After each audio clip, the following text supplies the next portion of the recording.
Hello everyone, कैसे हो आप लोग? बढ़िया बच्चों। तो आज मैं एक नए चैप्टर के साथ आपके सामने हूँ और हम लोग आज शुरू करेंगे मशीन। मशीन के बारे में काफ़ी फनी डेफिनेशन आप जानते हो। आई होप आपने 3 इडियट्स देखी होगी, तो सबको पता है कि मशीन को किस तरह से उन्होंने एक्सप्लेन किया। 3 इडियट्स के डेफिनेशन में बोला जाए तो जो भी चीज़ हमारे लाइफ को आसान बना देती है उसको हम लोग मशीन बोलते हैं। लेकिन हमें तो 3 इडियट्स वाला डेफिनेशन नहीं लिखना है, थोड़ा सा हम फिजिक्स के टर्म्स में बात करेंगे। तो मेरे लिए जो चीज़ें हैं वो 4 चीज़ें मैं मेनली बच्चों को ऑब्जर्व करने के लिए बोलता हूँ।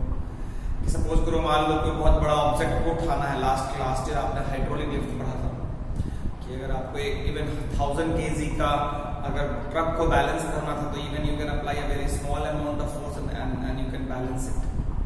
M I right? So hydraulic lift is a machine because ultimately हम एक छोटा फोर्स अप्लाई करके एक बड़े लिफ्ट को, बड़े चीज को बैलेंस कर रहे हैं। M I right? गुड। तो हाइड्रोलिक लिफ्ट तो पहला पॉइंट मुझे लगता है कि कोई भी चीज जिससे कि इसमें भी कोई भी चीज जिसमें आपको एफर्ट कम लगाना पड़ रहा है कंपेयर टू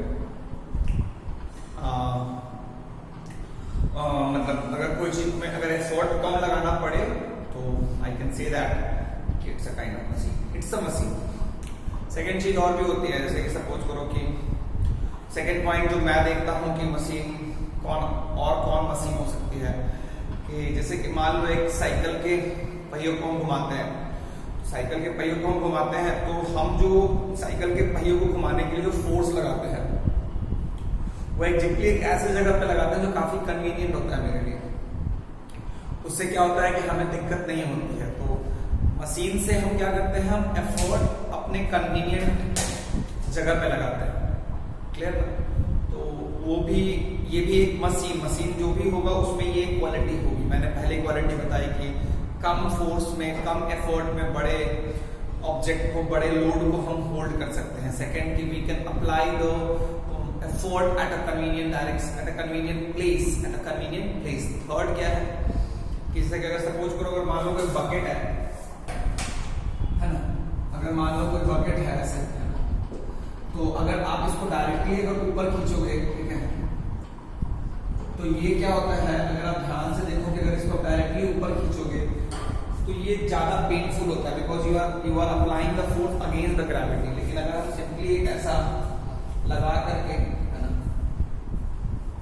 ऐसा लगा दे तो इसको ऊपर खींचने के लिए हमको क्या करना पड़ रहा है, इधर फोर्स लगाना पड़ रहा है, नीचे लगाना पड़ रहा है, इसमें ऊपर लगाना पड़ रहा है। तो इससे क्या होता है कि आपको जो इसमें क्या है कि force against the gravity act कर रहा है, इसमें force down the gravity act कर रहा है।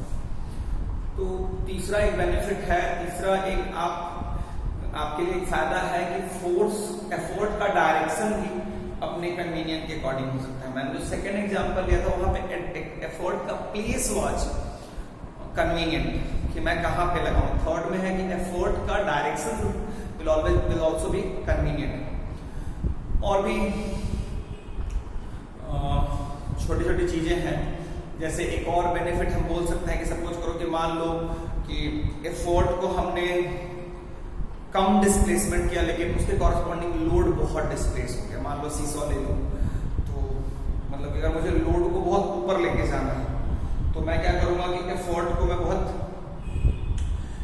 को मैं चाहूंगा तो कम डिस्प्लेस होगा और लिटरली जो लोड होगा वो बहुत ज्यादा। लोड मतलब मशीन जिस पे ऑपरेट करती है, मशीन जिस ऑब्जेक्ट को ऑपरेट करती है उसके वेट को लोड बोलते हैं। मशीन जिसको ऑपरेट करती है उसके वेट को लोड बोलते हैं। और मशीन को ऑपरेट करने के लिए जो हम फोर्स लगाते हैं that is called effort. I am coming to it. तो ये 3-4 चीजें हैं जो आप ध्यान रख सकते हो, जहां पे मशीन हमारे लाइफ को आसान बनाती है। आप ये 3-4 चीजें जो मैंने बताया कि effort will be less, the point of application मतलब एफर्ट को हम जहां लगाएंगे that will be according to our own convenience. The direction of effort will be own convenient, will be convenient. And the fourth thing is that displacement of effort will be less and displacement of load will be high. तो आप देख रहे हो कि machine से क्या हो रहा है कि मशीन को जब हम ऑपरेट करते हैं तो मशीन को ऑपरेट कैसे करते हैं, हम एफर्ट लगाते हैं। एफर्ट एक फोर्स है जो हम मशीन पे लगाते हैं। Effort is a force which we apply on the machine. या यू कैन से दैट कि एफर्ट है जो मशीन पे हम लगाते हैं to handle the load. To handle the load a mechanic apply effort on the machine, है ना। हमारे लिए जो दो मशीन पढ़ना है, हम लोग को जो दो टाइप के मशीन पढ़ने हैं, लीवर एंड पुली, उसमें effort and load will always be in terms of forces. Effort and load will always be in terms of forces. कोई दिक्कत वाली बात नहीं है। क्या मेरी बात समझ में आई क्या? हमें दो टाइप के मशीन पढ़ना है, एक लीवर पढ़ना है और एक पुली पढ़ना है। बहुत इंटरेस्टिंग है ना। तो मैं इसके बारे में और भी बातें करूंगा, बट हम थोड़ा सा चलते हैं। तो मैंने डेफिनेशन बता दिया है। मैंने जो डेफिनेशन आपको बताया है वो डेफिनेशन ही आपके बुक का ही है। मैं आजकल कोशिश करता हूँ कि सेलिना की हर बात आपको समझ में आनी चाहिए, क्योंकि मेरा एक मंत्र आपको दिया हुआ है कि सेलिना को ऐसे पढ़ना ही कुछ छोड़ना नहीं, है ना। कुछ ऐसा बोला था ना मैंने, है ना, कि सेलिना को छोड़ के कुछ और पढ़ना नहीं और सेलिना में कुछ छोड़ना नहीं। ये बात हमेशा, खैर हम आगे बढ़ते हैं और बिल्कुल आगे चलते चले जाते हैं, रुकना नहीं है बच्चों। तो मैं क्या बोलने की कोशिश कर रहा हूँ, है ना, वो ये है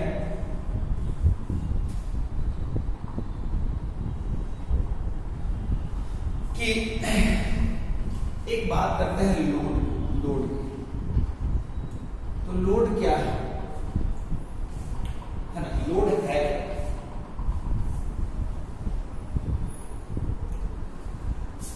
इसको मतलब आप ऐसा बोल सकते हो, लोड जो है ना, the resistive force, the resistive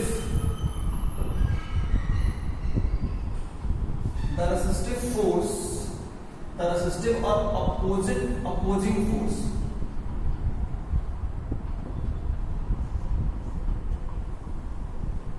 to be overcome by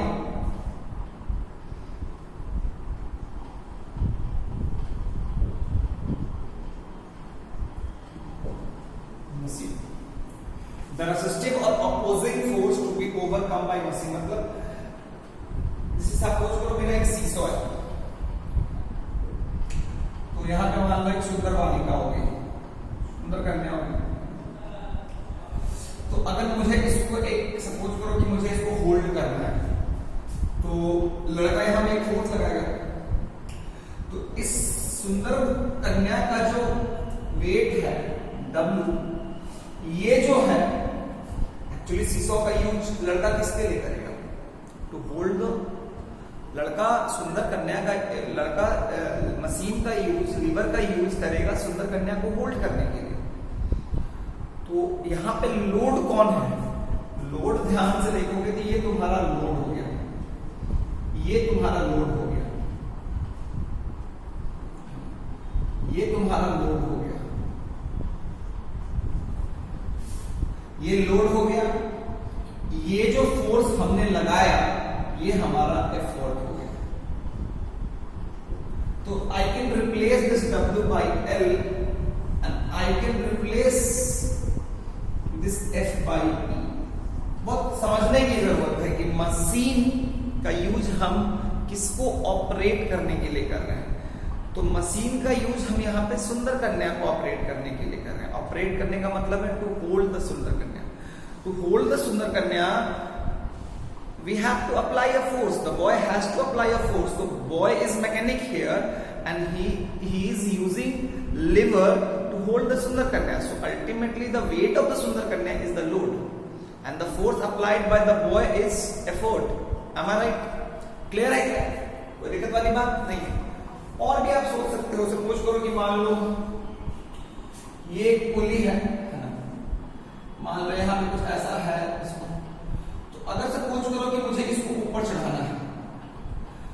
यहाँ पे आप जो हो, है ना, यहाँ पे आप जो एक नीचे की ओर फोर्स लगाओ, you will apply a force on the string, you will apply a force on the string, the force that you will apply here, that will be effort, the force that you will apply here, that will be the effort.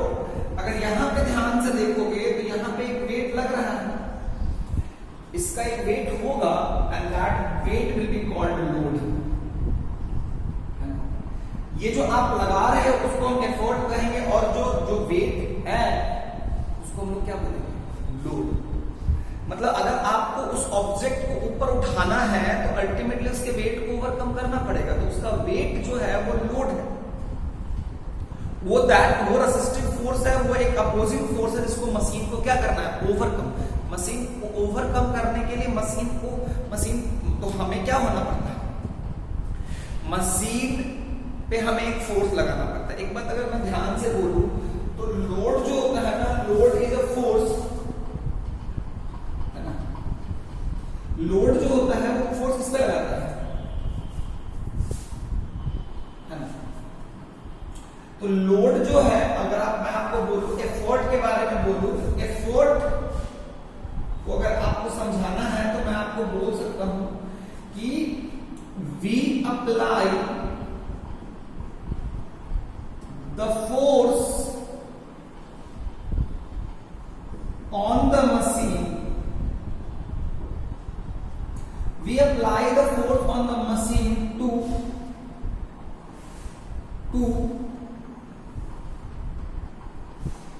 overcome the load.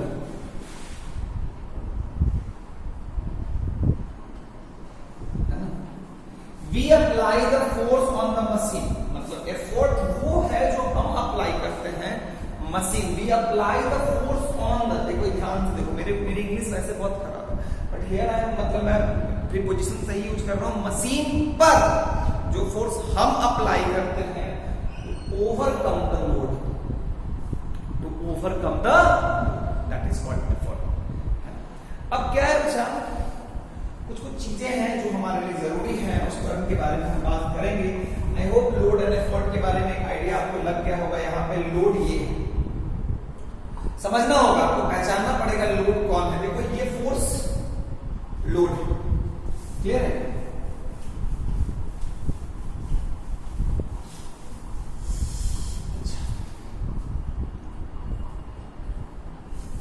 अब अगर ध्यान से देखोगे तो एक term हम define करते हैं, mechanical advantage. Mechanical advantage equal to होता है load by effort.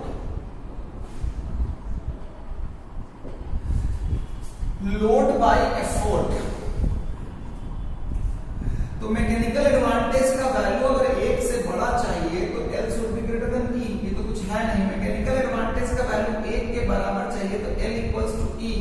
Mechanical advantage का वैल्यू अगर 1 से छोटा चाहिए तो L less than E। Am I right? Mechanical advantage का वैल्यू 1 से बड़ा चाहिए then L is greater than E। Mechanical advantage का वैल्यू 1 के बराबर चाहिए तो L is equal to E। Mechanical advantage less than 1, L less than E। Am I right? अगर कभी कोई मशीन ये होता है जहां mechanical advantage is greater than 1, it means उसको हम लोग फोर्स मल्टीप्लायर बोलते हैं। उस मशीन को हम लोग क्या बोलते हैं, the machine which is the machine whose mechanical advantage is greater than 1 is called force multiplier। is called force multiplier। क्यों force multiplier होता है? देखो रियलिटी में क्या है कि अगर 1 से बड़ा हुआ, सपोज करो 2 हुआ, इसका मतलब हमें लोड को ओवरकम करने के लिए हमने जितना एफर्ट लगाया, मतलब अगर हमने एफर्ट अगर x लगाया है तो लोड कितने का है, 2x का। तभी तो मैकेनिकल एडवांटेज 2 है। देखो लोड जो है वो अगर x है तो एफर्ट कितना लगाना पड़ रहा है, x/2। इसका मतलब ये हो गया कि हमने x/2 देके किसको ऑपरेट कर लिया, x को ऑपरेट कर दिया। या मैं ये बोलूं कि if the load is 2x, then we have to apply how much effort, x। तो अगर आप ध्यान से देखोगे तो आप 2x न्यूटन को ऑपरेट कर रहे हो x न्यूटन से, तो वो मशीन क्या कर रही है? मशीन जो है आपके लिए वहां पे अगर आप ध्यान से देखोगे x लगा के 2x को ऑपरेट कर रहे हो, तो दैट मशीन इज बेसिकली, क्योंकि अगर 2x को ऑपरेट करना है, 2x को ओवरकम करना है, तो रियलिटी में मुझे 2x लगाना चाहिए था, लेकिन उस मशीन के कारण हम सिर्फ x लगा रहे हैं। तो वो जो चीज है कि वो मशीन जो है वो बेसिकली हमारे लिए क्या कर रही है? एज अ फोर्स मल्टीप्लायर काम कर रही है। क्यों मैंने फोर्स मल्टीप्लायर बोला या क्यों आपके बुक में फोर्स मल्टीप्लायर लिखा हुआ है, उसको समझने की जरूरत है कि अगर सपोज करो कि किसी का मैकेनिकल एडवांटेज 100 है, इट मींस दैट कि आपको 100x लोड के लिए कितना फोर्स लगाना पड़ेगा? x लगाना पड़ेगा। आपने ऐसी मशीन देखी भी है जहां पे अगर आप हाइड्रोलिक लिफ्ट की बात करोगे, that is a very good example of mechanical advantage as a force, that is a very good example of a machine as a force multiplier. Even you have seen that if you have to hold a weight of 1000 kg, you may have to apply only a Newton of force. If you have to hold a weight of 1000 Newton, then you have to apply a 10 Newton force. In that scenario, that hydraulic lift is acting as a force multiplier. Its mechanical advantage is 100 actually. तो बहुत अच्छा है, बहुत advantage है। If a machine is a force multiplier, that will help you to overcome a big load. If a machine is a force multiplier, if a machine is a force multiplier, if a machine is a force multiplier, if a machine is a force multiplier, that machine will help you to operate the object whose weight is very high, whose weight is high, whose weight is high, whose weight is high. Am I right, bachcho? Am I right, bachcho? Whose weight is high? Is it clear? Yes. कोई दिक्कत वाली बात नहीं है। Whose load is, weight की जगह whose weight, ठीक है, whose weight is high. Clear है क्या? तो मशीन का फोर्स मल्टीप्लायर होना एक अच्छी बात है। मशीन का फोर्स मल्टीप्लायर होना एक अच्छी बात है। जैसे जो लीवर होते हैं ना, लिवर में आपको ऐसा मिलेगा, लिवर जो टाइप ऑफ मशीन, जो लिवर है, लिवर जो जिस टाइप का मशीन है, उसमें आपको फोर्स मल्टीप्लायर है मैकेनिकल एडवांटेज के टर्म्स में बात करेंगे। एक और टर्म है ना, बाकी अगर एक हो या एक से कम हो उसके लिए हमें चिंता करने की जरूरत नहीं। अब एक और टर्म है वेलोसिटी रेशियो। वेलोसिटी रेशियो का क्या है? वेलोसिटी रेशियो है velocity of effort by velocity of effort by velocity of load. Velocity of effort क्या होता है? Displacement of effort by time by displacement of load by time, cut जाएगा। Displacement of effort मतलब किसका displacement? Point of application. Displacement of effort, D क्या option?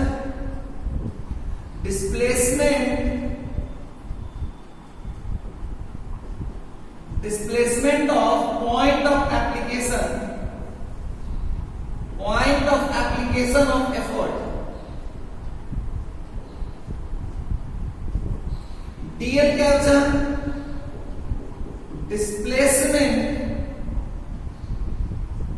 Of point of application.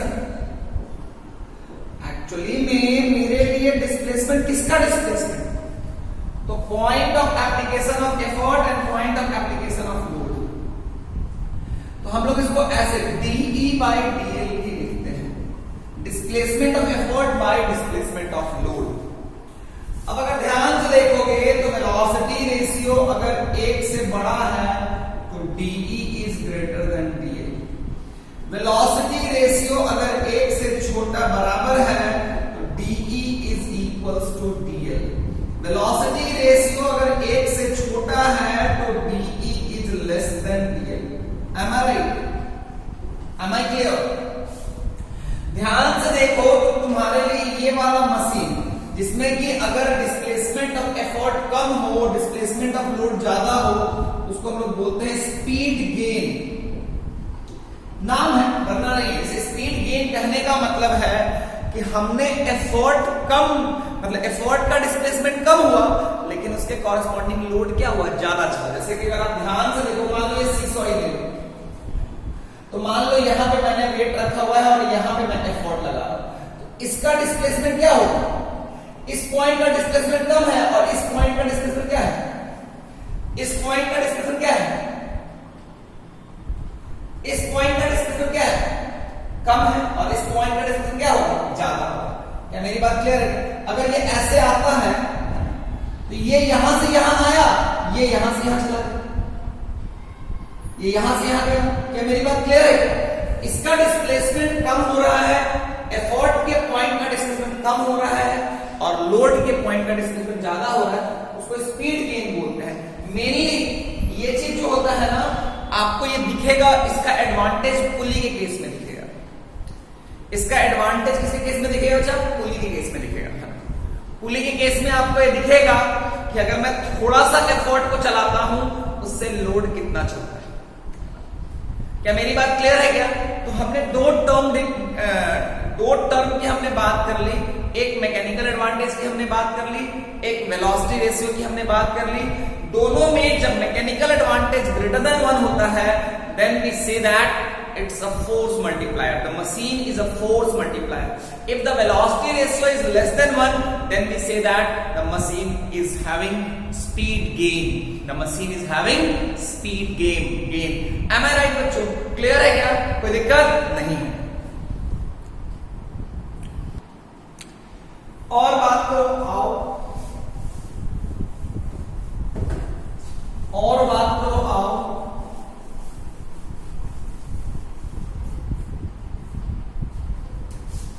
Work input,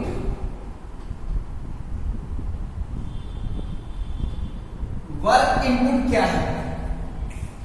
input work, work input मतलब input work. अच्छा बताइए एक बात, work input मतलब, वर्क मतलब एनर्जी। मशीन को एनर्जी कौन देता है? मशीन को एनर्जी कौन देता है? एफर्ट देता है या लोड देता है? देखो ध्यान समझना, आप ऐसा मानो, मेरी बात में क्या समझाना चाहता हूं कि जैसे मान लो इस सब्जेक्ट, तो इसको ऊपर लेके जाना है, इसकी पोटेंशियल एनर्जी क्या होगी? बढ़ेगी। ये मेरा क्या है? ये मेरा यहां पे ऐसे एल लग रहा है, हम उसको लोड से दिखाते हैं। तो अगर तुम ध्यान से देखोगे तो ये ऊपर जाएगा। हम वो जो ऑब्जेक्ट है ना उसको लोड ही बोलते हैं, ऑल्दो लोड एक फोर्स है, ऑल्दो लोड एक फोर्स है, लेकिन उस ऑब्जेक्ट को भी हम लोग लोड से ही डिनोट कर देते हैं। ध्यान से देखना, मशीन में ऑब्जेक्ट को भी लोड ही बोलते हैं और ऑब्जेक्ट के वेट को भी लोड ही बोलते हैं। दोनों ऑब्जेक्ट को भी लोड बोलते हैं, ऑब्जेक्ट के वेट को भी लोड ही बोलते हैं। जस्ट समझ में आता है, हम लोग को समझ से आता है कि यार लोड है मतलब उसका वेट है। क्लियर है भाई? तो तुम अगर ध्यान से देखोगे कि अगर ये ऊपर जाएगा तो इसकी पोटेंशियल एनर्जी क्या होगी? बढ़ेगी। पोटेंशियल एनर्जी बढ़ने का मतलब है कि वो जो लोड है वो एनर्जी गेन करता है। लोड जो है वो एनर्जी गेन करता है। आप ध्यान से देखोगे तो आप फोर्स इधर लगाओगे तो बेसिकली आप फोर्स इधर भी लगाओगे और डिस्प्लेसमेंट, आप एफर्ट इधर लगाओगे और डिस्प्लेसमेंट की एफर्ट इधर ही होगा। तो रियलिटी में अगर आप ध्यान से देखोगे तो क्या हो गया? Work done by effort is positive. यानी ये जो है मैंने क्या किया? मैंने पॉजिटिव वर्क डन किया। मैंने पॉजिटिव वर्क डन करने से मैंने एनर्जी लूज किया। मैंने एनर्जी लूज किया और वो एनर्जी किसको मिला? वो एनर्जी मिला लोड को। किसको मिला बच्चा? लोड को। लोड को एनर्जी गेन हुआ। तो इसको आप ऐसे समझ सकते हो कि सपोज करो, इसको समझने का एक डायग्राम मैं आपको बना के दूं कि ये एक मशीन है, इसको आप इनपुट एनर्जी देते हो, इनपुट एनर्जी आप दे रहे हो और इससे एक आउटपुट एनर्जी मिलता है ना? आप इनपुट डालते हो एनर्जी से एक आउटपुट एनर्जी मिलता है। ये इनपुट एनर्जी किससे मिलता है? Work done by effort. ये work done by effort output energy. Output energy देखो, मशीन को मैंने इनपुट दिया, कैसे? Work done by effort. Machine ये एनर्जी देगा। मेरी बात समझना, बहुत बहुत सही से समझना। टर्म को समझने के लिए थोड़ा सा आपको ना बहुत कॉन्शियस होने की जरूरत है। ऐसा नहीं कि आप कुछ भी सोच रहे हो उस समय काम नहीं चलेगा। That time you have to be very alert that वो मशीन को एनर्जी कैसे हम देते हैं? By doing the work. By doing the work मतलब एफर्ट के वर्क डन से मशीन को एनर्जी मिला। मशीन को एनर्जी मिला, मशीन ये एनर्जी लोड को देगा। कैसे? By doing the work on the load. Machine पे काम हम करते हैं और मशीन किस पे काम करता है? लोड पे काम। आउटपुट एनर्जी ये होता है, आउटपुट एनर्जी जो होता है ये होता है work done by effort on the machine. ध्यान से समझना,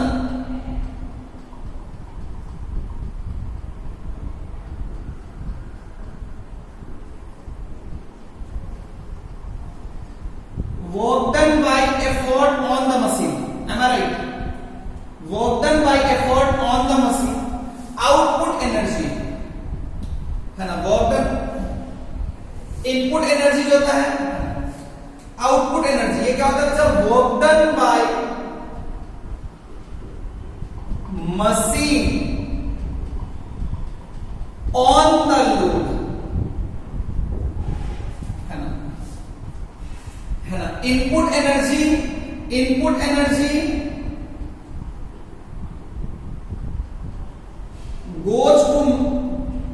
goes into the machine है ना? Output energy basically machine gives output energy to the load by doing the work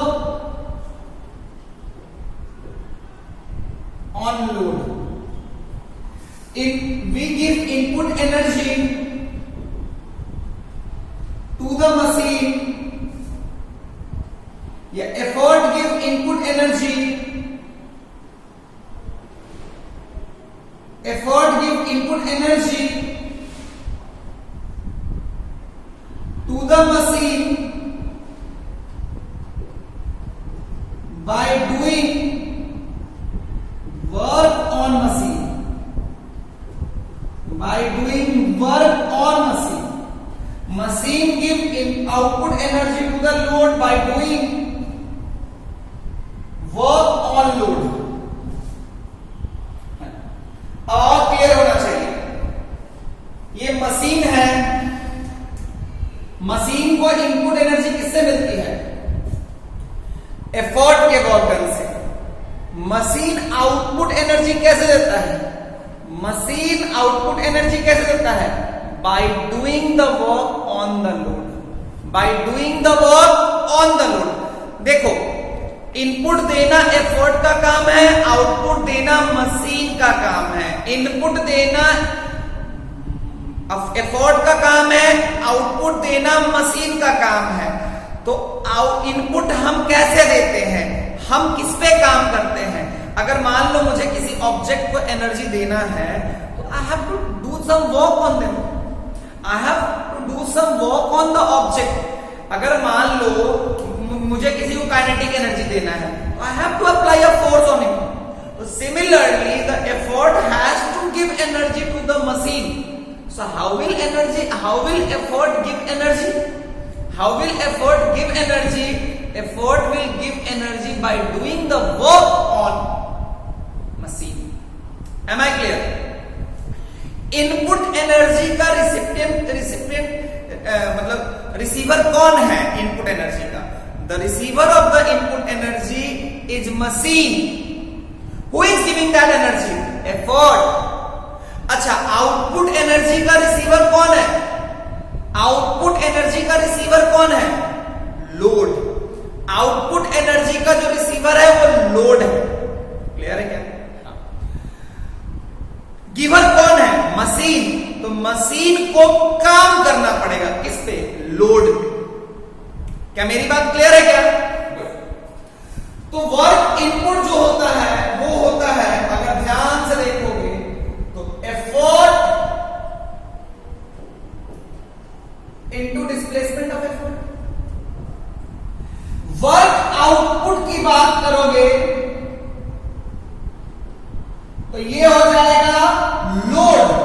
machine को लोड को ओवरकम करने के लिए, मेरी बात समझना, मशीन को लोड को ओवरकम करने के लिए कितना फोर्स लगाना पड़ता है? मशीन को लोड को ओवरकम करने के लिए लोड के बराबर फोर्स लगाना पड़ेगा. तो load into displacement of load. Machine को लोड को ऑपरेट करने के लिए लोड पे कितना फोर्स वो लगाएगा? L. तो load into displacement of load. देखो ये क्या है? अच्छा, ये वर्क इनपुट है. एफर्ट किस पे लगता है? मशीन पे. जिस जगह पे एफर्ट लगा उसके डिस्प्लेसमेंट को क्या बोलते हैं? Displacement of effort. Effort into displacement of effort. Load, क्योंकि लोड, तो लोड को ऑपरेट करने के लिए मशीन को उस पर कितना फोर्स लगाना पड़ेगा? मशीन को उस पर कितना फोर्स लगाना पड़ेगा? लोड के बराबर इनटू डिस्प्लेसमेंट ऑफ लोड. क्या मेरी बात क्लियर है क्या? कोई दिक्कत वाली बात नहीं है. तो ये इनपुट हो गया, वो आउटपुट हो गया, कोई प्रॉब्लम नहीं है. क्या मेरी बात समझ में आ रही है क्या? मैं फिर से एक बात पूछूं, इनपुट एनर्जी किसको मिलता है? इनपुट एनर्जी में रिसीवर कौन है? मशीन है. कौन है रिसीवर? मशीन. देने वाला कौन है? जो एफर्ट अप्लाई कर रहा है. आउटपुट में अगर देखोगे तो रिसीवर कौन है? लोड. और गिवर कौन है? मशीन. कोई दिक्कत वाली बात नहीं है. इसीलिए हम इनपुट में एफर्ट जो है वो एनर्जी मशीन को देता है और आउटपुट में मशीन वो एनर्जी लोड को देता है. कोई दिक्कत वाली बात नहीं है. क्या मेरी बात समझ में आई क्या? टर्म हम डिफाइन करते हैं इफिशियंसी. इफिशियंसी होता है work output by work input. एक बच्चा मुझसे ये पूछता है कि सर आपने जो फोर्स लिया उसमें सिर्फ आपने F इंटू एस लगाया. हाँ बच्चा, हम लोग जब ये टॉपिक डील करते हैं तो हम ये मानते हैं कि हमारा जो वर्क डन हो रहा है हम लोग सिर्फ F इंटू एस के टर्म्स में ही डील करते हैं. हम F इंटू एस के टर्म्स में इसलिए डील करते हैं क्योंकि हमारा केस बहुत ज्यादा कॉम्प्लिकेटेड हमें पढ़ना नहीं है. कोई दिक्कत वाली बात नहीं है.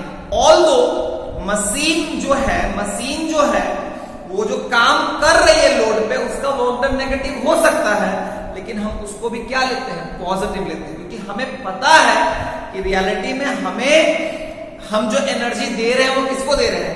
मशीन को. तो हमें मतलब इससे नहीं होता है, माइनस से मतलब नहीं होता है. हमें मतलब होता है कि हमने कितनी एनर्जी दी. तो हम simply F into S apply करते हैं. कोई दिक्कत वाली बात नहीं है. थीटा वगैरह का चक्कर आने की जरूरत नहीं है. एटलीस्ट क्लास 10 तक तो कोई ज्यादा यूज नहीं है जहां पे कुछ और एंगल की हम बात करेंगे. हो सकता है आगे की क्लासेस में मिलेगा. वैसे ये टॉपिक 11-12 में भी नहीं है, बट फिर भी एक अच्छा टॉपिक है जो हमारे डेली लाइफ में फिजिक्स के चीजों को समझाता है. क्या मेरी बात क्लियर है क्या? बहुत बढ़िया. तो efficiency equal to work output by work input. Work output by work input. Work output क्या है?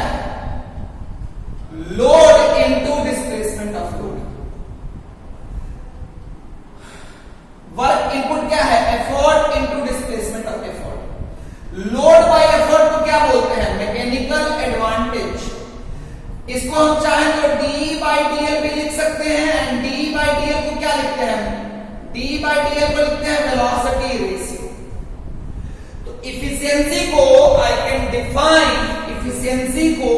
Define mechanical advantage by velocity ratio.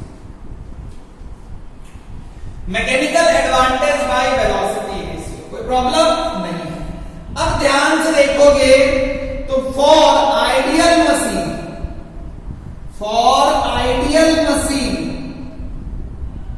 Efficiency जो है वो 1 के बराबर हो सकता है। मतलब for ideal machine input energy is equal to output energy. This implies क्या होगा? Efficiency equal to 1। This implies क्या होगा? Mechanical advantage is equal to velocity ratio.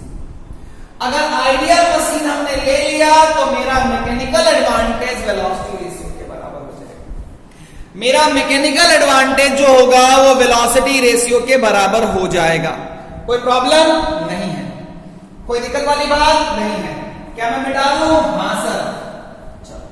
For actual machine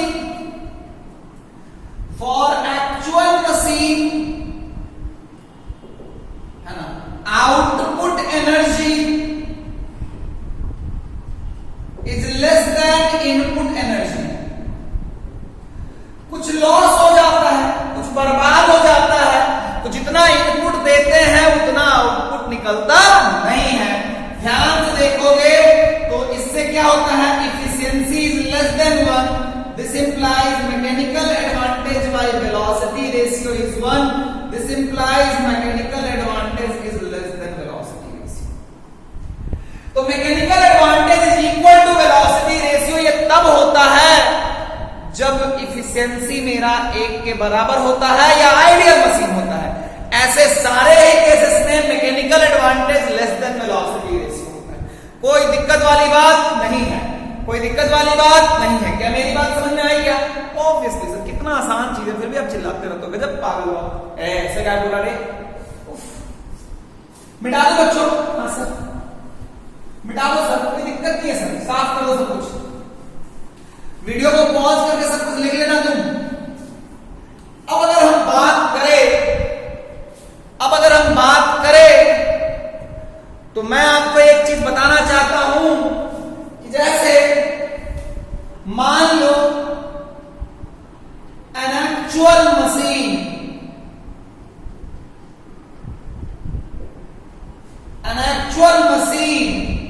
has mechanical advantage equal to 2 which comment on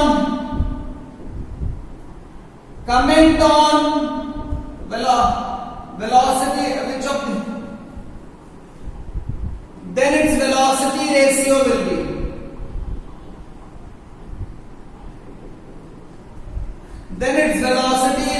will be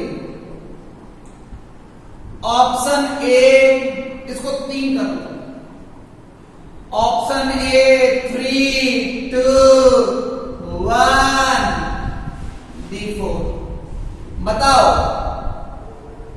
है ना? बताओ which of the option is correct? Which of the option is correct? बताओ बच्चों, which of the option is correct? तो मैं आपको बताता हूं mechanical advantage equal to 3। Mechanical advantage equal to 3। बताओ, मैं आपको एक सिंपल सी बात बताता हूं। मैं आपको सिंपल सी बात बताता हूं कि देखो, मैकेनिकल एडवांटेज अगर 3 से कम है तो मुझे पता है एक्चुअल मशीन में mechanical advantage less than velocity ratio. मतलब मैकेनिकल एडवांटेज से वेलोसिटी रेशियो बड़ा होगा। होगा नहीं होगा? बिल्कुल होगा। होगा नहीं होगा? बिल्कुल होगा। कैसे होगा? वैसे ही होगा जैसे होता है।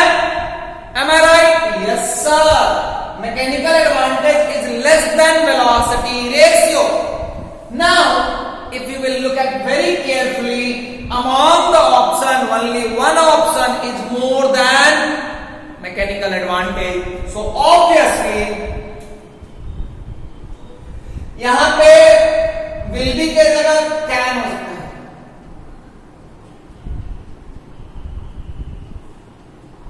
है ना. Then its velocity ratio may be ज्यादा बेटर, ज्यादा अच्छा होगा.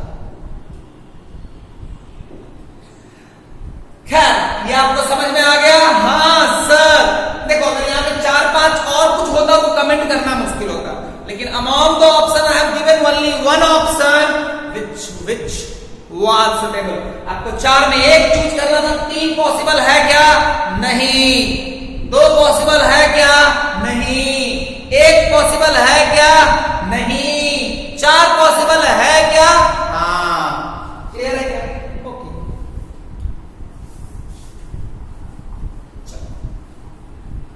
अच्छा, अब इसको मैं एक्चुअल के जगह मैं बोलता हूं a machine has mechanical advantage 3, then its velocity ratio may be A 3, B 2, C 2.5, D 1. बताओ इसको 1.5. A machine has mechanical advantage 3, then its velocity ratio may be. अब मैंने ना एक्चुअल बोला ना आइडियल बोला, इसका मतलब तुम लोगों का दोनों लेने का. क्या बच्चों? दोनों. एक्चुअल भी सोच सकते हो, आइडियल भी सोच सकते हो. वीडियो को पॉज करके पहले बना जरूर लेना, अदरवाइज या तो तुम रहोगे या हम रहेंगे. मेरा रहना तय है, आपके रहने पे डाउट हो जाएगा. ओके. अगर मैं एक्चुअल मशीन की बात करूं तो velocity mechanical advantage is equal to velocity ratio. Ideal की बात करूं तो सॉरी ये एक्चुअल सॉरी आइडियल, और ये बात करूं एक्चुअल की, तो मैं क्या बोल सकता हूं कि मैं फॉर अ मशीन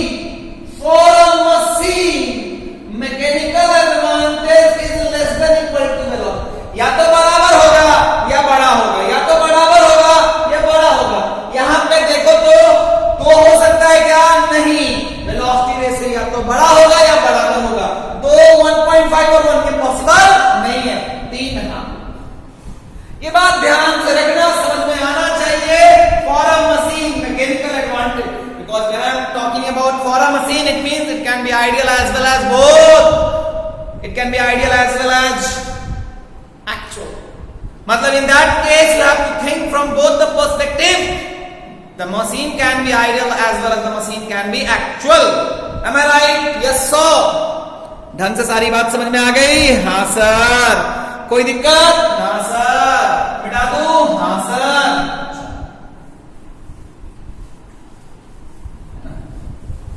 ये बहुत जरूरी है.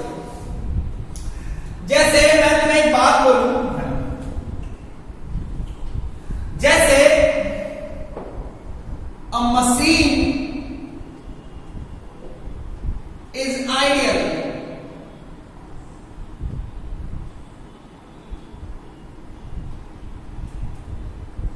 A machine is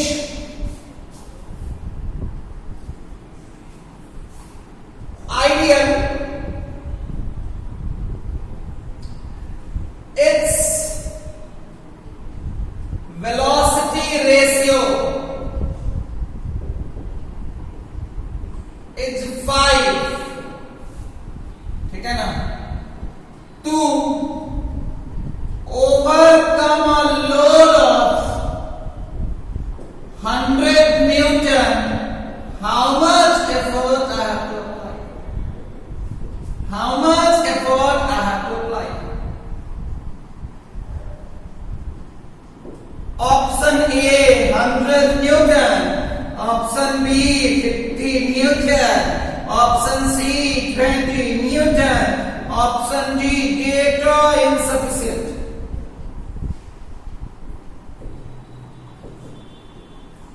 सोचो बनाओ खुश हो जाओ.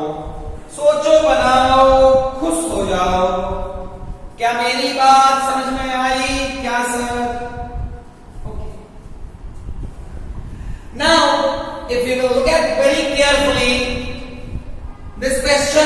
having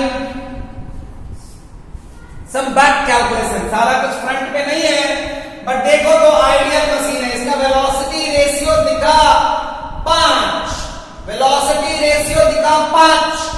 हमें किसकी बात करनी है, हमें निकालना है एफर्ट। एफर्ट आता है इसमें वेलोसिटी रेशियो में या मैकेनिकल एडवांटेज में? ऑब्वियसली सर मैकेनिकल एडवांटेज में। तो बेसिकली मुझे पता है मैकेनिकल एडवांटेज इक्वल टू होता है load by effort. Mechanical advantage load है 100 का, एफर्ट निकालना है, बट मुझे तो मैकेनिकल एडवांटेज पता नहीं है, बट पता है वेलोसिटी रेशियो 5 है, तो मैकेनिकल एडवांटेज भी 5 होगा, 5 होगा, 5 होगा। तो रियलिटी में 5/100/E होगा, E मेरा 20 होगा। क्या तुम्हें समझ में आया? हाँ सर। क्या ठीक से समझ में आया? बिल्कुल सर। तो दिखा कैसे कैसे हो सकता है, ये सब खेल है कुछ नहीं, बहुत आसान सा चैप्टर है, बट पहचानना है तुम्हें लोड एंड एफर्ट, और खेलना है मैकेनिकल एडवांटेज से एंड वेलोसिटी रेशियो से। कोई दिक्कत नहीं है, कोई प्रॉब्लम नहीं है, बता दो मैं? हाँ सर। आओ आओ बच्चों, तुम्हें सिखाएं झांकी हिंदुस्तान की। इस मिट्टी से तिलक करो, ये धरती है बलिदान की, वंदे मातरम। क्या मेरी बात समझ में आया क्या? हाँ सर। ओके, आओ। दिया हुआ है वेलोसिटी रेशियो, आपको दिया हुआ है कि वेलोसिटी रेशियो 2 है, ठीक है ना? वेलोसिटी रेशियो 2 है।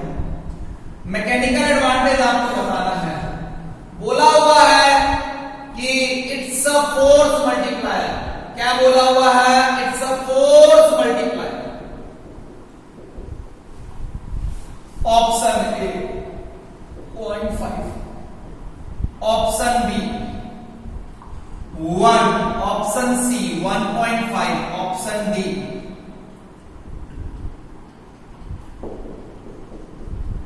which of the option is correct? It's a force multiplier, it's a force multiplier। Mechanical advantage बताना है बच्चों,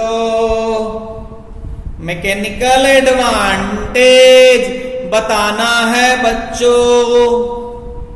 क्या क्लियर हो गया? क्या क्लियर हो गया? क्या बहुत बात समझने और सीखने की जरूरत है, आओ सीखें। ध्यान से देखो, मैकेनिकल एडवांटेज मुझे क्या पता है? मुझे पता है कि मैकेनिकल एडवांटेज चाहे कुछ भी नहीं बोला हुआ है, तो आइडियल और एक्चुअल दोनों को सोच के बात करनी पड़ेगी। तो mechanical advantage is less than equal to velocity ratio. Am I right? Yes sir. तो मैकेनिकल एडवांटेज तो वेलोसिटी रेशियो दो, यानी मैकेनिकल एडवांटेज या तो 2 के बराबर होगा या 2 से छोटा होगा, ये तो तय है। लेकिन ध्यान से फोर्स मल्टीप्लायर, फोर्स मल्टीप्लायर के केस के लिए mechanical advantage should be greater than 1, so only 1, even 1 नहीं, मैंने जानबूझ के 1 दिया था। ध्यान से देख, 1.5 होना चाहिए, पूरा चमकना चाहिए, चमक चमक के चमकना चाहिए, चमक चमक के समझो, पूरा समझना चाहिए, ध्यान से समझो। कितना हुआ? 1.5, इवन 1 नहीं लेना है। क्यों? क्योंकि वो फोर्स मल्टीप्लायर है। फोर्स मल्टीप्लायर मतलब मैकेनिकल एडवांटेज 1 से बड़ा। क्या मेरी बात समझ में आई? हाँ सर।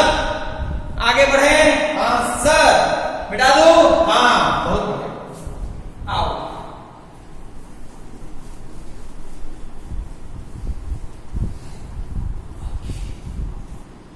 तो इस तरह की छोटी छोटी बातें हैं। ये मशीन है बच्चों, ये चैप्टर फील करने का है। क्या फील है सर? मान लो इफिशियंसी दिया हुआ है 80%, है ना? इफिशियंसी दिया हुआ है 80%, मैकेनिकल एडवांटेज दिया हुआ है 5, वेलोसिटी रेशियो कितना होगा? 80%। सो ए जो है वो 4, B 3, C 2, D 1। Come on बच्चों, do it fast। ध्यान से देखो, इफिशियंसी जो होता है, अगर परसेंटेज की बात करें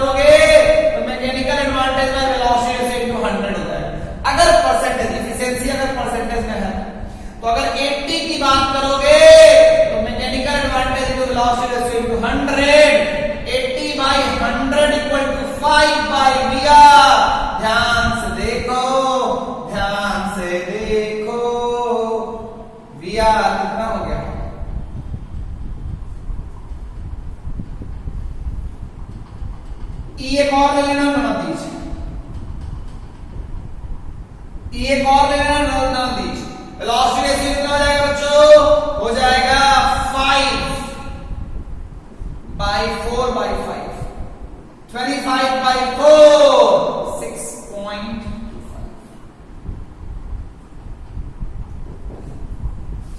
6.25। कोई प्रॉब्लम नहीं है? अरे बोलो रे, आया नहीं आया? आया। कोई ऑप्शन सही नहीं है, लगा दो। आला रे आला। क्लियर बच्चों? हाँ सर, मजा आया सर, बढ़िया आया। चलो मिटा दूं। ओके, नाउ तो हमने इस पे क्वेश्चन कर लिए। अब हम लोग किसकी बात करेंगे बच्चा? किसकी बात करेंगे? लीवर की। किसकी बात करेंगे बच्चा? लीवर। लीवर 3 टाइप का होता है, 3 टाइप्स। लीवर जो होता है वो 3 type. First class, second class, third class. First class में फलक्रम जो होता है, फलक्रम बीच में होता है। एफर्ट अगर इधर लगेगा तो लोड ऐसे लगेगा। सेकेंड क्लास में फलक्रम साइड पे होता है ना? और ध्यान से देखोगे तो लोड ऐसे लगता है, इसको मैनेज करने के लिए एफर्ट ऐसे।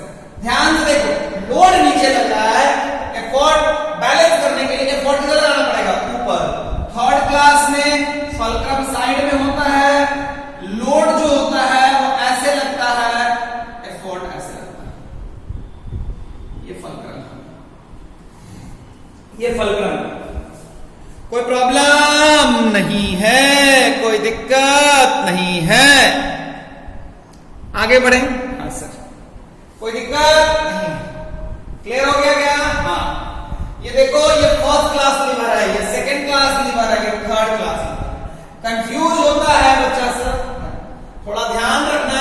ये साइन इसलिए ध्यान दिया हुआ है कि लोड नीचे लग रहा है तो एफर्ट ऊपर। इसमें एफर्ट, इसमें लोड नीचे लग रहा था, एफर्ट ऊपर लग रहा है। कोई दिक्कत वाली बात नहीं है। क्या मेरी बात क्लियर हो गई क्या? हाँ सर, बढ़िया।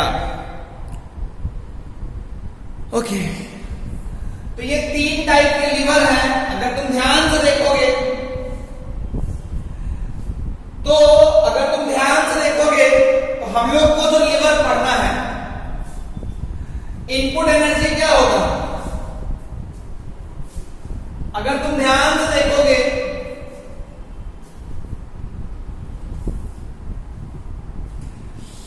तो, अगर तुम ध्यान से देखोगे तो यहां पे क्या होगा? इनपुट एनर्जी, इनपुट वर्क या energy, effort into displacement of effort.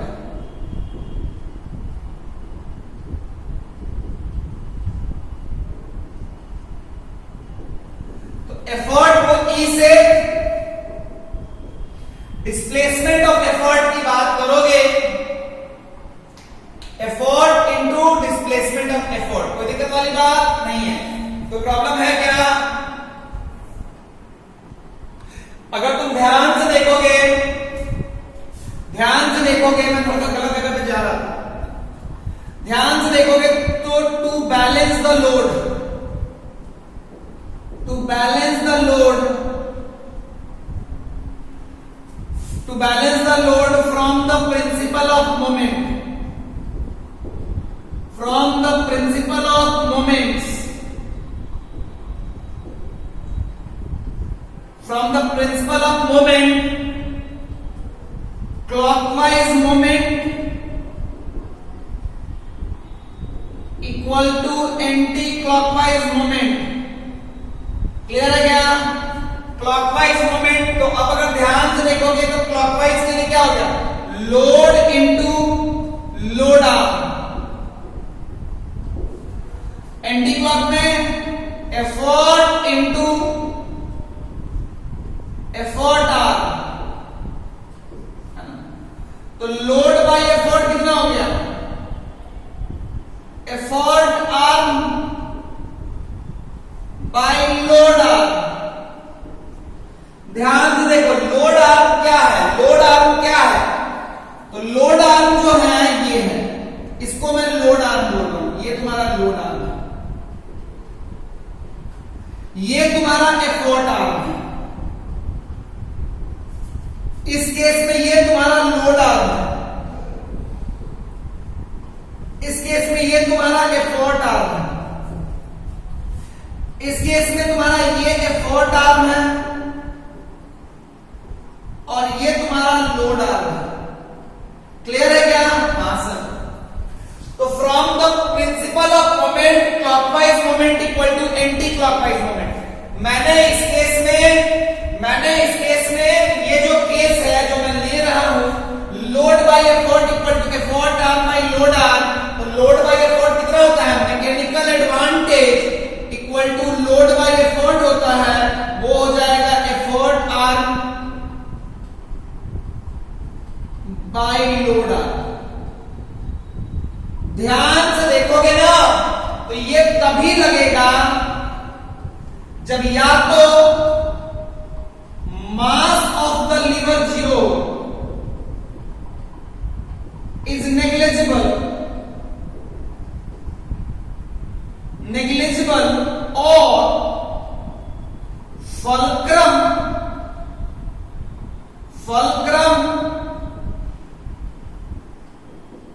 is kept at center of gravity.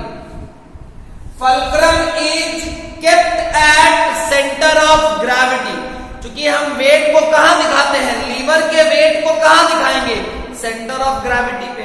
तो सेंटर ऑफ ग्रेविटी पे दिखाएंगे और फल्क्रम वहीं होगा, तो उसकी वजह से मोमेंट ऑफ फोर्स कितना हो जाएगा, जीरो। तो ये ध्यान रखना, लिवर का ये मैकेनिकल एडवांटेज तभी है जब या तो लिवर मासलेस है या फिर लिवर फल्क्रम मैंने वहां रखा है जहां सेंटर ऑफ ग्रेविटी है। किसका? लीवर का। किसका? लीवर का। किसका? लीवर का। कोई दिक्कत वाली बात नहीं है। Mechanical advantage effort arm by load arm, mechanical advantage effort arm by load arm. कोई दिक्कत वाली बात? क्या मेरी बात समझ में आई क्या? अरे हाँ ना बोलो, आया। कोई दिक्कत नहीं है। क्लियर हो गया? हाँ सर। मिटा दूं? हाँ सर। गुड। देखो एक बात समझना, लिवर में हम वेलोसिटी रेशियो तक डायरेक्ट नहीं पहुंचते हैं। हमारे लिए आसान और कन्वीनियंट होता है मैकेनिकल एडवांटेज कैलकुलेट करके तब वेलोसिटी रेशियो निकालना। क्लियर हो गया ना? ध्यान से तुम देखो,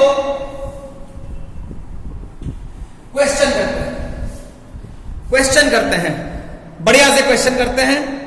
आओ, मैं तुमसे क्या पूछता हूं कि वेलोसिटी रेशियो जो है फर्स्ट क्लास वेलोसिटी रेशियो में भी, पहला first class velocity ratio always greater than 1, दूसरा always less than 1, always equals to 1, D none of these. ये मैंने जो बोला वो ध्यान रखना, ये वाला पॉइंट बहुत जरूरी है, नहीं तो अगर वो नहीं होगा तो फिर से बेसिक प्रिंसिपल ऑफ मोमेंट के लिए क्लॉकवाइज मोमेंट में लिवर के वेट का भी मोमेंट कंसीडर करना पड़ेगा, लेकिन आपको जो पढ़ना है उसमें ये चीज है नहीं। अगर कभी आ भी जाए तो परेशान नहीं होना। अब अगर ध्यान से देखोगे तो तुम बताओ फर्स्ट क्लास लिवर में तो मुझे वेलोसिटी दे सकते, पहले मैकेनिकल एडवांटेज की बात करते हैं। देखो तो एफोर्ट आर्म और load arm, effort arm load arm. अच्छा यहां पे एक काम करो, ऑल ऑफ द एबव है, ऑल ऑफ द एबव है। ध्यान से देखो तो ये भी बड़ा हो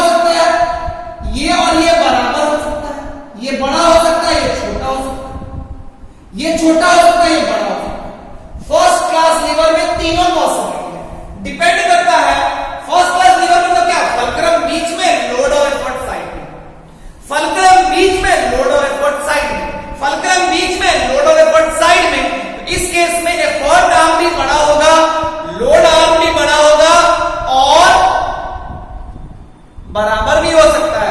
तो mechanical advantage, mechanical for first class lever, for first class lever, for first class lever mechanical advantage greater than 1 भी हो सकता है, मैकेनिकल एडवांटेज लेस देन 1 भी हो सकता है, मैकेनिकल एडवांटेज इक्वल टू 1 भी हो सकता है।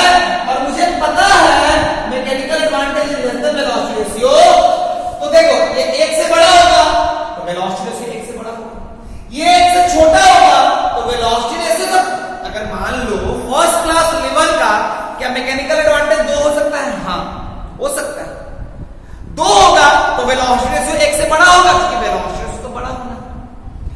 मैकेनिकल एडवांटेज क्या 0.5 हो सकता है? हाँ, तो मैकेनिकल तो वेलोसिटी रेशियो तो 0.6 होगा ना भाई, क्योंकि इस क्राइटेरिया से वो 0.5 से बड़ा होगा, तो 0.6 तो हो सकता है, तो 1 से छोटा होगा। मैकेनिकल एडवांटेज 1 हो सकता है, हाँ, तो वेलोसिटी रेशियो भी 1 हो सकता है। तो इसीलिए first class lever velocity ratio all of the above होगा। क्या होगा बच्चा? All of the above. First class velocity ratio के बारे में बात करोगे तो तुम यहां पे एक टेबल बना लो। फर्स्ट क्लास वेलोसिटी रेशियो के बारे में बात करोगे तो तुम ध्यान से देखो, lever, mechanical advantage, velocity ratio, first class,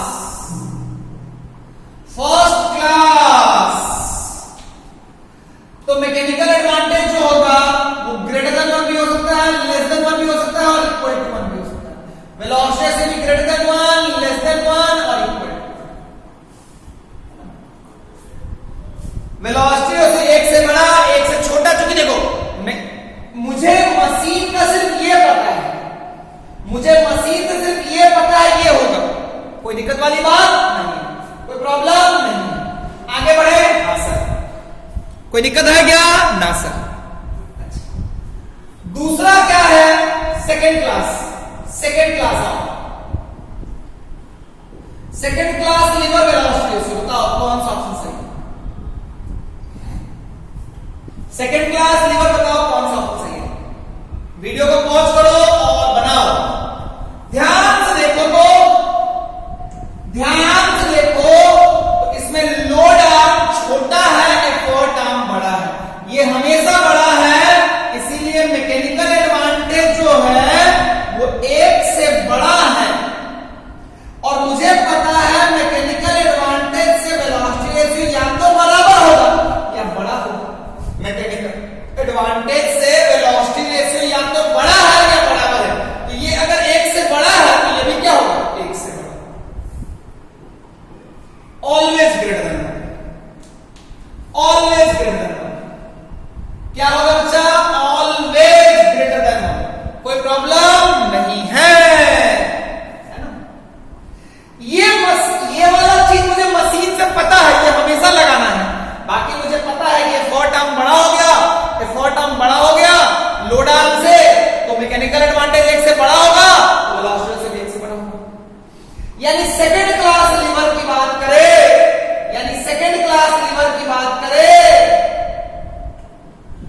तो मैकेनिकल एडवांटेज जो होगा वो 1 से बड़ा होगा, ये भी 1 से बड़ा होगा, है ना? थर्ड क्लास लीवर की बात करते हैं। थर्ड मतलब खराब लीवर, गधा कहीं का कुछ भी सोच करता है। Third class lever, third class lever की बात करोगे तो तुम ध्यान से देखो, ध्यान से देखो, ध्यान से देखो, तो ये छोटा है और ये बड़ा है। एफर्ट आर्म मतलब फल्क्रम,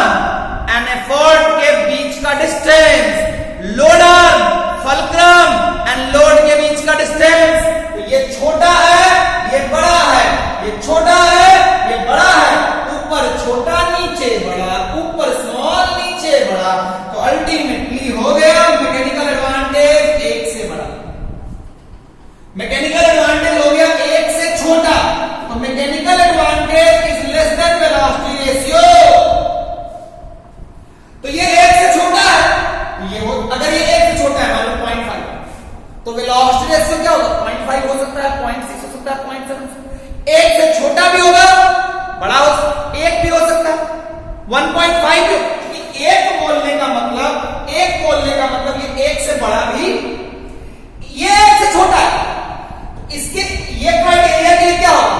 ये मान लो 0.5, तो ये 0.6 हो सकता है, ये एक भी होगा तो भी चलेगा, 1.5 होगा तो भी चलेगा। मैकेनिकल एडवांटेज अगर 0.5 है तो वेलोसिटी रेशियो 0.6 होने से चलेगा ना भाई? हाँ। एक होने से चलेगा ना भाई? हाँ। 1.5 होने से चलेगा ना भाई? हाँ। इसका ऑप्शन में क्या है? सेकेंड क्लास के बाद अगर मैं थर्ड क्लास की बात करूं तो इसका मैकेनिकल एडवांटेज एक से ये होता है और ये एक से बड़ा, छोटा और बड़ा कर दे सकता है, ये बड़ा, छोटा और बड़ा कर दे सकता है। क्या मेरी बात समझ में आई क्या?